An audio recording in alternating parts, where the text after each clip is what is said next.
आज एक particular issue पर बात करते हैं। जब भी हम वीगन आउटरीच करते हैं, कई बार ऐसा देखा गया है कि लोगों के लिए एनिमल क्रुएल्टी वाला एंगल काफ़ी नहीं होता खुद को कन्विंस करने के लिए।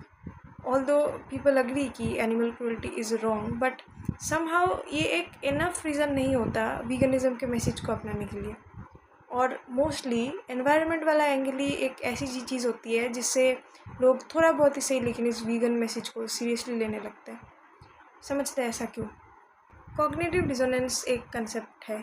जो भी लोग कुछ टाइम से वीगनिज़म के बारे में पढ़ रहे हैं या जान रहे हैं, उनके लिए ये कंसेप्ट थोड़ा नोन होगा।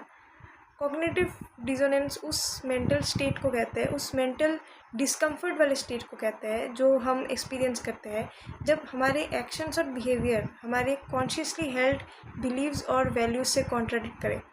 यानी सरल भाषा में बोले तो जो भी हम मानते हैं, अगर रियल लाइफ में हम उससे उल्टा काम करें तो जो एक अंदर से एक फीलिंग ऑफ कन्फ्यूजन, एंजाइटी और डिस्कम्फर्ट फील होगा हमें, उस चीज़ को कहते हैं कॉग्निटिव डिसोनेंस। हम इंसान अपने आप को हमेशा मॉरल, कॉम्पिटेंट, काइंड और इंटेलिजेंट समझना चाहते हैं। हम अपने आप को भी ऐसे ही सोचना चाहते हैं और हम ये भी चाहते हैं कि दूसरे भी हमें ऐसे ही परसीव करें।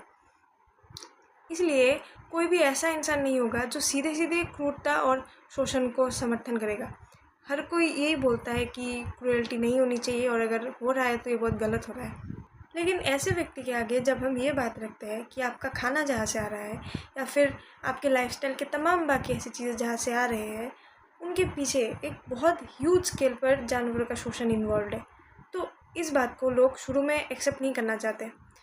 भले उनको डीप डाउन पता है कि ये सच है, लेकिन इस सच्चाई को एक्सेप्ट कर लेने पर अपने आप के नज़रों में जो अपना एक मॉरल, कॉम्पिटेंट, काइंड और इंटेलिजेंट वाली धारणा बनी हुई है, उस पर सीधा चोट पहुंचता है।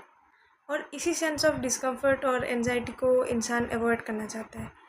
इसीलिए वीगनिज़म के नैतिकता और करुणा वाले संदेश की काफ़ी लोगों में एक्सेप्टेंस कम होती है। इस डिस्कम्फर्ट को मिटाने के दो ही तरीके हो सकते हैं।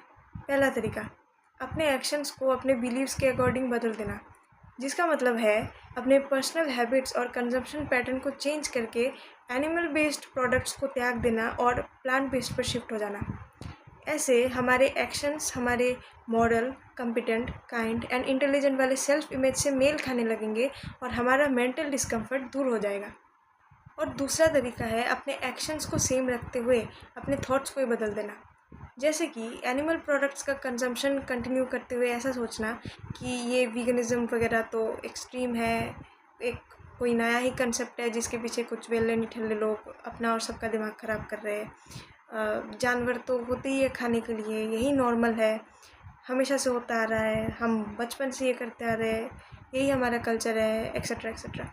ऐसा करने पर हमारे मॉरल, कॉम्पिटेंट, काइंड और इंटेलिजेंट वाले सेल्फ परसेप्शन पर कोई आँच नहीं आती, क्योंकि तब हम अपने आप को ऐसे कन्विंस कर लेते हैं कि जो हम कर रहे हैं उसमें कुछ गलत नहीं है, और इसी के चलते हमें अपने बिहेवियर को भी चेंज करने की ज़रूरत नहीं पड़ती।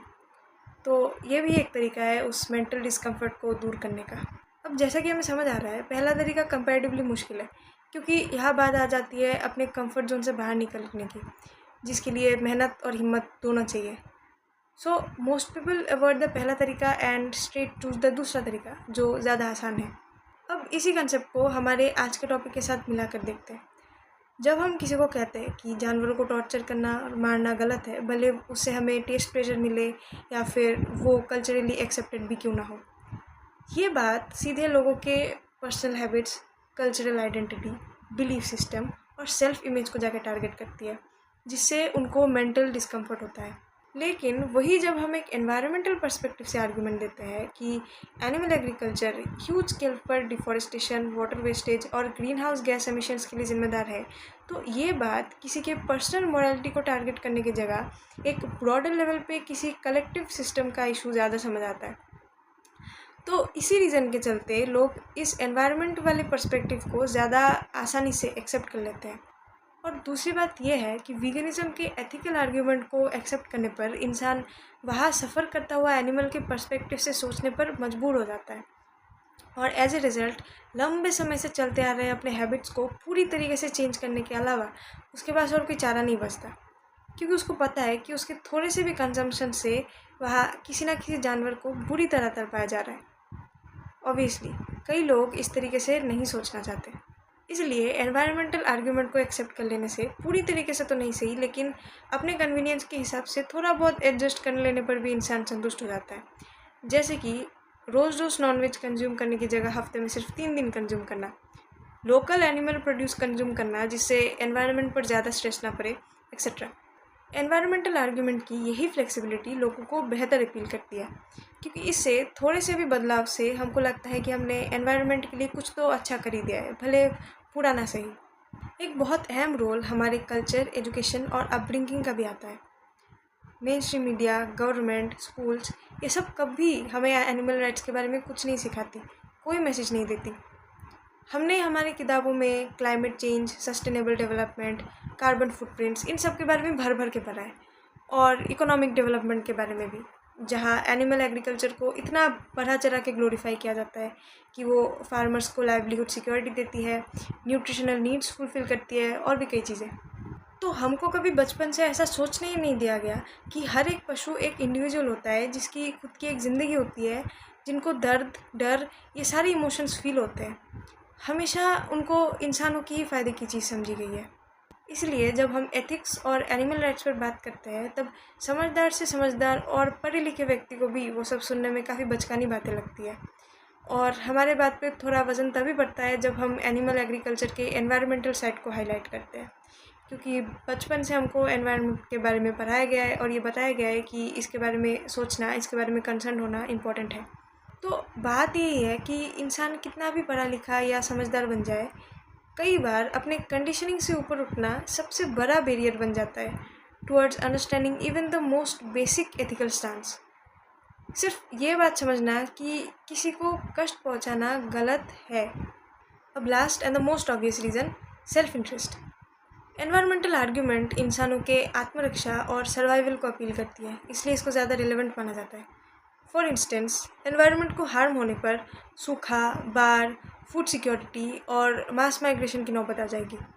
ऑब्वियसली ये सब बातें काफ़ी चिंताजनक है और इसलिए इंसान इससे ज़्यादा प्रभावित भी होता है। लेकिन सरप्राइजिंगली अनफ, जो बात किसी को बॉदर नहीं करती वो ये है कि जो दुनिया भर में रोज़ करोड़ों जानवरों को इंसान का गुलाम बना के रखा जाता है, बुरे से बुरे कंडीशन में इनको तरपाया जाता है, पूरे होश में इनके शरीर के अंगों को काटा जाता है, चीरा जाता है, और भी पता नहीं क्या क्या एक्सट्रीम हैवानियत की जाती है इनके साथ, जो कि अगर किसी को दिखा दिया जाए तो वो 1 मिनट भी नहीं देख पाएगा। और तमाम सोशल मीडिया प्लेटफॉर्म्स में से ऐसे वीडियोस और इमेजेस को दिखाने में रिस्ट्रिक्शन दी जाती है, क्योंकि कोई भी नॉर्मल इंसान ये सब देख के झेल नहीं पाएगा। सोचने वाली बात यह है कि जो चीज़ इंसान कुछ पल के लिए स्क्रीन पर भी नहीं देख सकता, वही चीज़ किसी के लिए उनके पूरी ज़िंदगी की रियलिटी होती है, और इंसान पूरे होश में उस चीज़ को सपोर्ट भी करता है और फिर ये सोचता है कि ये सब मेरे कारण नहीं हो रहा। Some people say कि vegans are preachy, judgmental, annoying and extreme. They show us graphic content to make us feel traumatized and guilty. Really, let's have a food for thought. What's really making you feel traumatized and guilty? Vegans or your own hypocrisy?